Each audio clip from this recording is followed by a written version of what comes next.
संस्कृतीवर आधारित अनुभवात्मक पर्यटन विकसित कार्यशाळेच्या हदगड येथे समारोप उत्साहात महाराष्ट्र राज्य पर्यटन विकास महामंडळ नाशिक गेली 25 वर्षे सांस्कृतिक पर्यटन क्षेत्रात कार्यरत असलेली कलकत्ता येथील कॉन्टॅक्ट बेस संस्था यांच्या संयुक्त विद्यमाने आयोजित नाशिक जिल्ह्यात सुरू असलेला सुरगाणा तालुक्यातील पिंपळसोंड, डोल्हारे, श्रीभवन, बरडा, चिंचपाडा, वांगणसुळे या गावात अमूर्त सांस्कृतिक वारसा आधारित अनुभवात्मक पर्यटन स्थळ म्हणून विकसित करण्यासाठी सुरू असलेल्या प्रकल्पाचा समारोप हतगड किल्ले येथील हॉटेल केसर येथे करण्यात आला।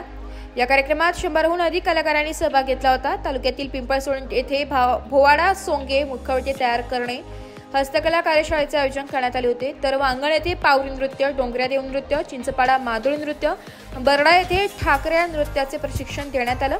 पारंपरिक खाद्य संस्कृती, राणभाज्या, नागलीची भाकरी, उडीद डाळ, भुजा पाक कलेचे आयोजन या 5ही गावात करण्यात आलं होतं। तर पारंपरिक वाद्य पावरी, कहाळी, संबळ, मादोळ, तूर, ढोलकी, घुंगरू, डेरा, थाळी, सांस्कृतिक कलेत डांगी नृत्य, ठाकर नृत्य, पावरी नृत्य, घागर नृत्य कला सादर करण्यात आली। हदगड येथे एक दिवसीय कार्यशाळेत पर्यटन कार्यक्रमाची रचना आणि प्रोत्साहन, स्थानिक समुदायांचे ICSचे प्रदर्शन करणे, कौशल्य विकास आणि थेट बाजारपेठेतील संबंधांद्वारे समुदाय क्षमता निर्माण करणे, अनुभवात्मक पर्यटनाच्या विपणन आणि प्रोत्साहनासाठी साधने विकसित करणे, आदिवासी खाद्यपदार्थ, पावरी नृत्य आणि बोहाडा, ठाकर, मादोळ नृत्यासह विविध नृत्याचे सादरीकरण करण्यात आले। कालातीत कथा सांगणारी महाराष्ट्राची आदिवासी कला भोवाडा उत्सव हा नाशिकच्या जिवंत परंपराचा शोध घेणे, बोहाडा मुखवटा बनवण्याचा आणि नृत्याचा अनुभव घेणे। सुरगाणा तालुक्यातील येथील पिंपळसोंड हे गाव मुखवटा आणि बोहाडा नृत्यासाठी ओळखले जाते।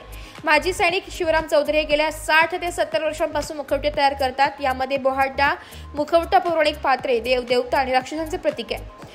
सुरगाणा तालुका हा ठाकर नृत्य, मादोळ नृत्य, थाळी गाणे, कथाकथन, डोंगरी देव नृत्य आणि ठाक नृत्य यांसह कला परंपरांनी समृद्ध असलेला अमूर्त पारंपरिक वारसा लाभलेला तालुका आहे। पावरी आणि ढोल सारखी पारंपरिक लोकवाद्य बनवण्याचा आणि वाजवण्याचा अनुभव घेता येतो। डोंगराळ जंगलाच्या परिसरात वसलेले सुरगाणा तालुक्यातील निसर्ग संस्कृती पर्यटनाचा शोध घेण्याच्या संधी प्रदान करते। या कार्यशाळेत कॉन्टॅक्ट बेस संस्था कलकत्ताचे मार्गदर्शक सुमन दास, संतू गुचाईत, गौतम सेन, राहुल नंदी, अरिंदम डोळई, नंदलाल महातो यांनी मार्गदर्शन केले।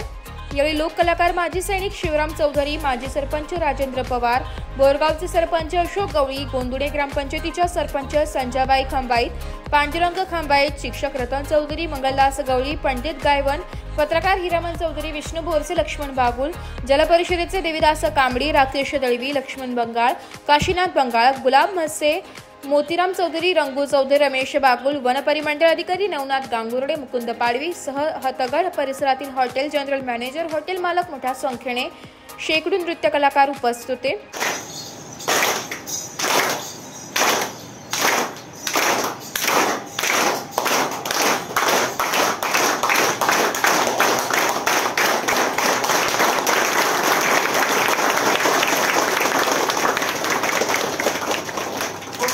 इसका मतलब क्या था?